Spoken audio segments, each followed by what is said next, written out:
Hello and welcome back to Intersolar TV. On today's show, we will focus on solar heating, namely the transformation of the sun's energy into usable heat energy. Here at the Intersolar Europe 2010, there are a lot of innovations to see, such as from Resol, for example, who have developed an application for the iPad, which enables me to check my solar heating system from anywhere in the world. However, this is by no means the only innovation in this sector. The worldwide financial crisis and the stagnating oil price negatively affected the solar heating branch in 2009. Nevertheless, the companies at the Intersolar are optimistically displaying their innovations. For example, Intersolar from Berlin is presenting a new absorption cooling system. It works at low temperatures and utilizes the sun instead of electricity for cooling and warmth. The coolant consists of pure water. We at Intersolar have made a refrigerating machine which makes cold out of heat.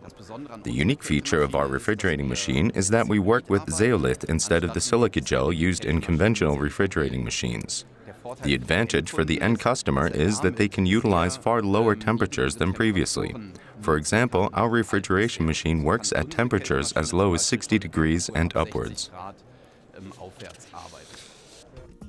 Many solar heating companies, such as T-Sun, are focusing on internationalization to be competitive. In an ideal situation, this compensates for market fluctuations and reduces the dependency on individual markets and products. T-Sun is active in 42 sales markets. We want to be independent from both individual products in the solar heating sector and also from countries.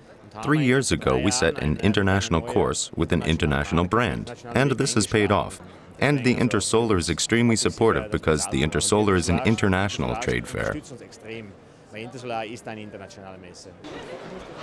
And it provides the entire solar industry with sound support when making decisions regarding internationalization. Innovation and internationalization, two challenges which the solar heating branch can face with optimism. 50+, which sounds like an unrealistic political campaign promise, has long become a reality in the solar heating branch. Solar House 50+ is the name of a special exhibition here at the Intersolar Europe 2010. The aim is to demonstrate that buildings can cover 50% of their heating requirements through solar heating alone. And this not only applies to new buildings. However, there is no single silver bullet solution. An integrated approach to building provides the solution. The initiators, the Fraunhofer Institute for Solar Energy Systems, the Institute for Thermodynamics and Heating Technology from Stuttgart University, and the Sonnenhaus Institute are all at the forefront. Above all, we want the house as a building to be understood as a complete system. This means we need a very good building shell. We also need the right technology, and above all, it is very important that the branch realizes that we can not only provide 20 to 30% heating support, but rather can provide far more satisfaction among the customers because they truly move away from oil and gas.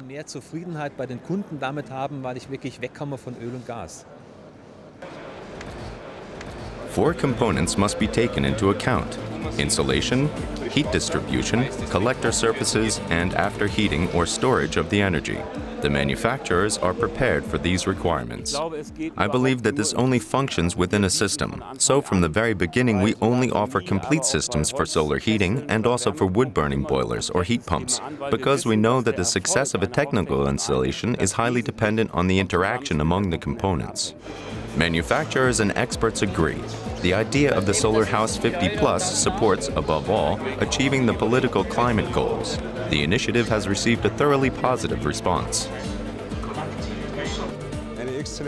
An excellent idea for expanding the use of solar heating among the population and, above all, for demonstrating what it's already capable of. We find this extremely attractive because we, as a manufacturer, are highly focused on the issue of energy efficiency and are naturally also absolutely dedicated to the use of regenerative energy. This special exhibition also includes a series of lectures about solar houses and the paths towards solar modernization. By the way, More than a quarter of the energy consumed in Germany is required for heating buildings. In view of the increasing scarcity of resources, the future definitely belongs to solar houses. All of the expectations of the exhibitors and visitors at the Intersolar Europe 2010 have been fulfilled and have even been exceeded. In general, there was a lot to see here in Munich. Here are a few fantastic impressions from Intersolar Europe 2010, together with the hard facts. Just lean back and enjoy.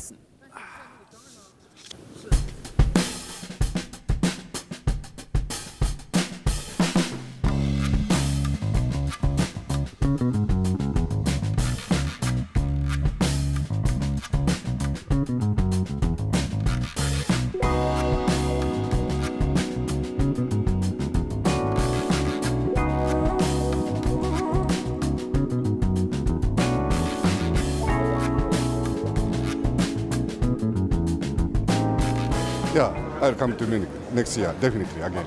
This is the most successful show in the whole world, I think. We've networked a lot, so that was very good.